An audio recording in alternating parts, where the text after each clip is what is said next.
The last thing my father ever muttered to me before banishing me from the family property was a single cold command to leave.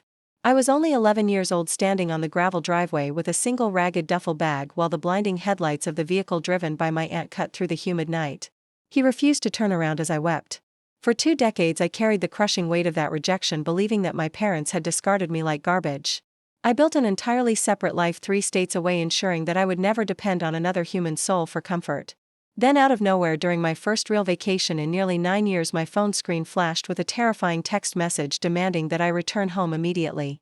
The mysterious message explicitly warned me not to contact my parents under any circumstances, which felt absurd because they had not functioned as real parents to me since childhood. However, the sender used 2 specific names from my past that caused my entire chest to tighten with sudden dread. I booked the very next flight home, trembling as I wondered what dark secrets were finally catching up to us.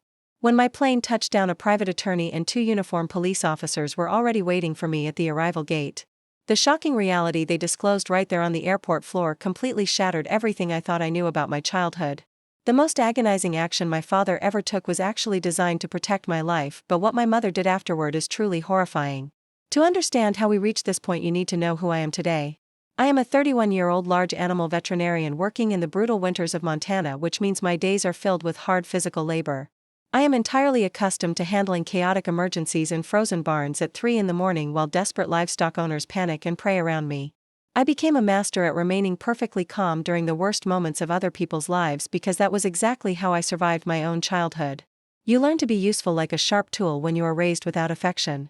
I possessed a successful practice and a house with only 1 chair because isolating myself felt far safer than risking the pain of another betrayal. My Aunt Hazel had practically forced me to join her family for a summer getaway at the crowded coast, which was the only reason I was away from my clinic.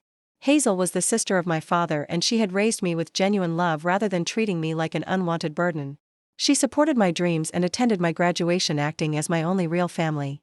During that vacation, my young cousin innocently asked when I would finally take her to see the beautiful old family farm in Iowa. The entire porch fell completely silent, and Hazel immediately dropped her drink with a look of severe panic in her eyes.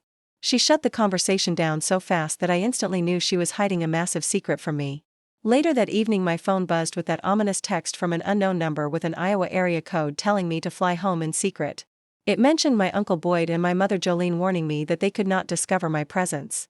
Reading the name of my uncle sent a shiver down my spine, bringing back memories of the night I was banished. When I was 11, I walked into the kitchen late at night and discovered my mother and Uncle Boyd huddled over the financial bank statements of my grandmother Beatrice. My uncle looked up with cold eyes and told my father that the child had seen them. By the very next morning, my bags were packed and my mother coldly claimed nobody wanted me anymore.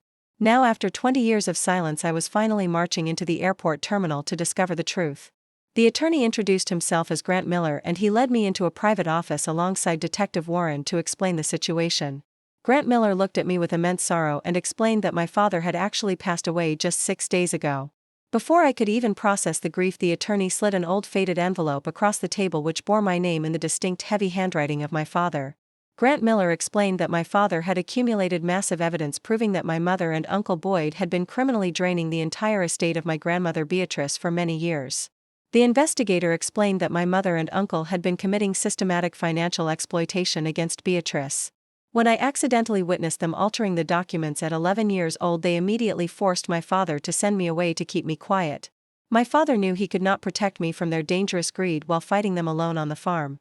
I felt a wave of intense anger wash over me as I realized my father had maintained total radio silence for 2 decades just to keep me hidden from their malice. He had spent 20 years secretly building a legal trap for them, ensuring they would face justice the moment he passed away. He left the entire 400-acre property completely to me.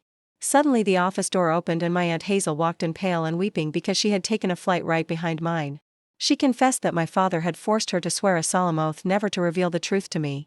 He knew that if I discovered the danger, I would have returned immediately to protect him, which would have ruined everything. Hazel explained that my father once tried to send a simple Christmas card, but Uncle Boyd immediately threatened my safety the very next week. My father realized that any contact would expose my location to those ruthless people, so he chose to let me hate him if it meant keeping me alive. He sacrificed his own happiness so that I could grow up safe. Now the legal trap was fully set and the authorities possessed all the bank records and testimonies needed to arrest my mother and Uncle Boyd for their crimes. I stood there realizing that the quiet man I blamed for my loneliness had actually spent his entire life enduring agony just to ensure my freedom. His final word to me was a gift of survival.